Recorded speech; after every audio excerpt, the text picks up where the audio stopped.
आप सभी को नमस्कार। आज मैं आप सभी के समक्ष नारद मुनि के बारे में एक जानकारी लेकर आई हूँ कि 2 घड़ी से भी ज़्यादा नारद मुनि जी एक जगह क्यों नहीं ठहरते थे। तो जानते हैं वो क्या श्राप है जो कि उन्हें मिला था। देवर्षि नारद ब्रह्मा जी के 7 मानस पुत्रों में से एक माने गए हैं। देवताओं का ऋषि होने के कारण इन्हें देवर्षि नाम मिला है। नारद मुनि भगवान विष्णु के अनंत भक्त हैं। वह हमेशा नारायण नारायण जपते रहते हैं, जो भगवान विष्णु का ही एक नाम है। वह धर्म के प्रचार तथा लोक कल्याण के लिए हमेशा प्रयत्नशील रहते हैं। नारद मुनि ब्रह्मा जी के पुत्र हैं। नारद मुनि का महत्व इतना है कि उनका आदर सत्कार देवी देवता द्वारा तो किया ही जाता था, लेकिन असुर लोक के राजा समेत सारे राक्षस गण भी उन्हें सम्मान दिया करते थे। लेकिन क्या आप जानते हैं कि उन्हें भी एक श्राप मिला था, जिसके कारण वह एक जगह नहीं ठहर पाते थे। पौराणिक मान्यताओं के अनुसार नारद मुनि ब्रह्मा जी की गोद से पैदा हुए थे। ब्रह्मा जी का पुत्र बनने के लिए उन्होंने कड़ी तपस्या की थी।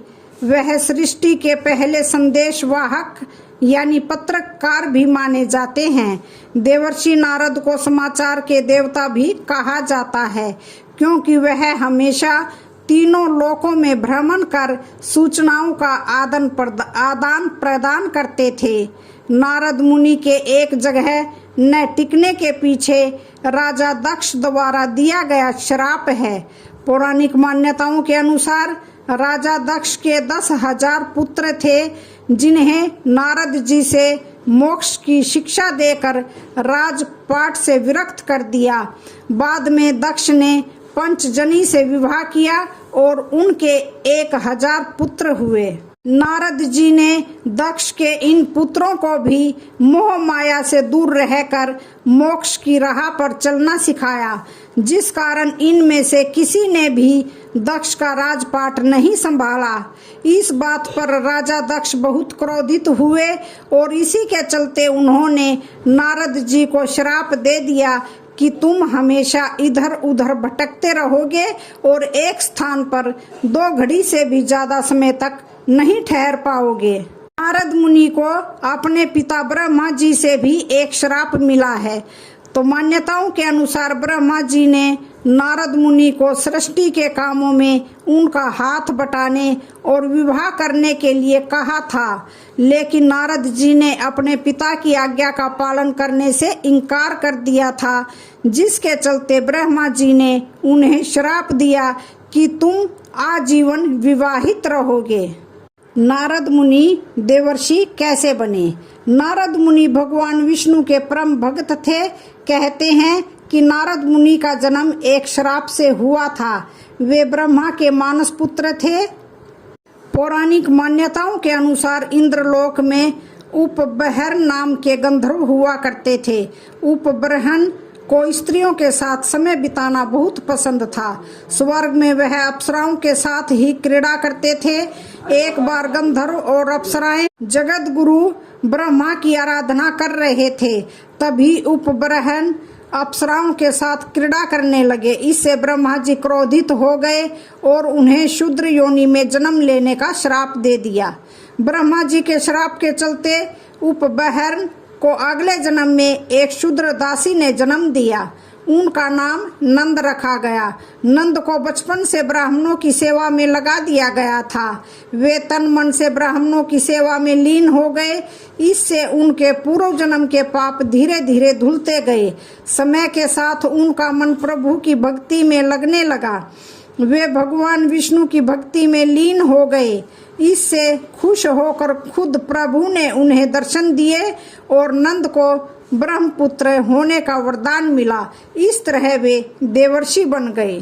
कहते हैं कि सृष्टि के अंत के हजारों सालों बाद इसकी फिर से रचना हुई। तब ब्रह्मा जी ने 10 मानस पुत्रों को जन्म दिया।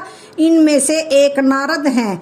नारद भगवान विष्णु के परम भक्त हैं, इसलिए तीनों लोकों में विचरण करते हुए वे विष्णु जी की महिमा का बखान करने लगे। तीनों लोकों में विचरण करने की वजह से उनके पास हर जगह की खबर होती थी, इसलिए उन्हें संसार का पहला पत्रकार भी माना जाता है।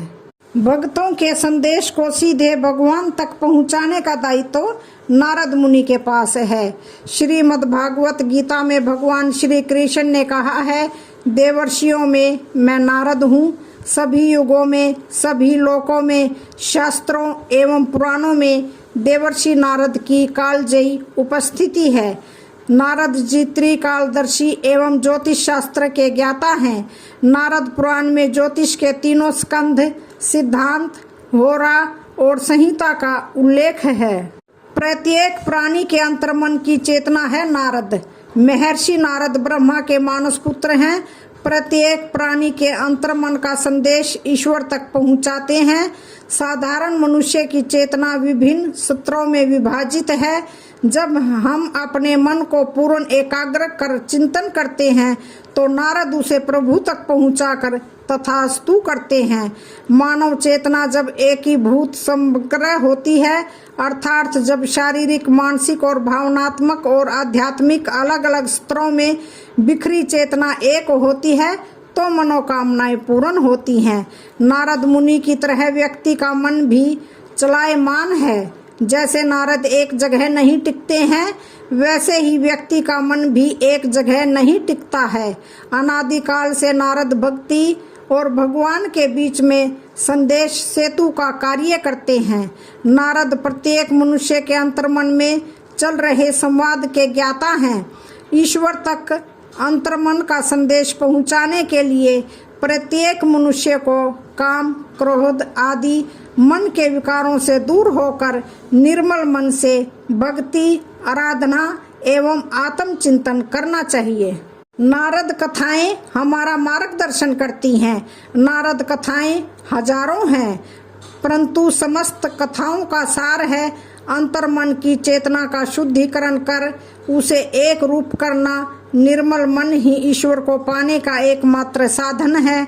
शास्त्रों से लेकर जनश्रुतियों, पौराणिक साहित्यों, ग्रंथों, पुरातन स्मृतियों नारद जी की सहस्त्र कथाओं का वर्णन है।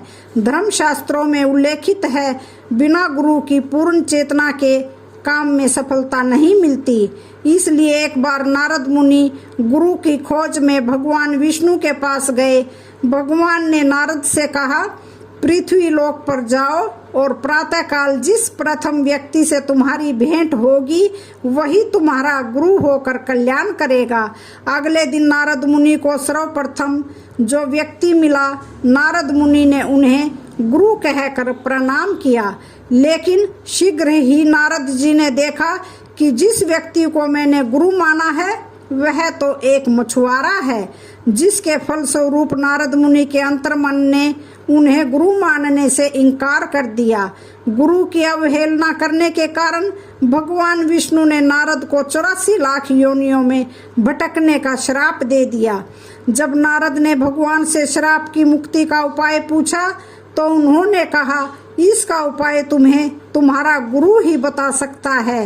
नारद जी उसी समय पृथ्वी पर पहुँचे और गुरु से क्षमा मांगकर शाप मुक्ति का उपाय पूछा।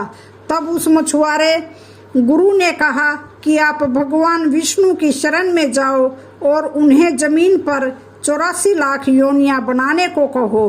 भगवान विष्णु ने जैसे ही जमीन पर 84 लाख जीव जंतु आदि के चित्र बनाने शुरू किए, नारद ने श्रद्धा पूर्वक उनकी परिक्रमा की और शाप से मुक्ति पाई।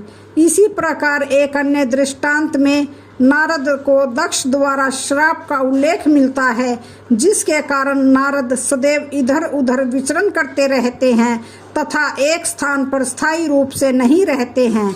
देवर्षि नारद के लिए श्राप भी वरदान साबित हुआ, जिससे वे त्रिलोक में भ्रमण कर ईश्वर तक हमारे अंतर्मन का संवाद पहुंचाते हैं। तो आज की कहानी का यहीं पर समापन होता है।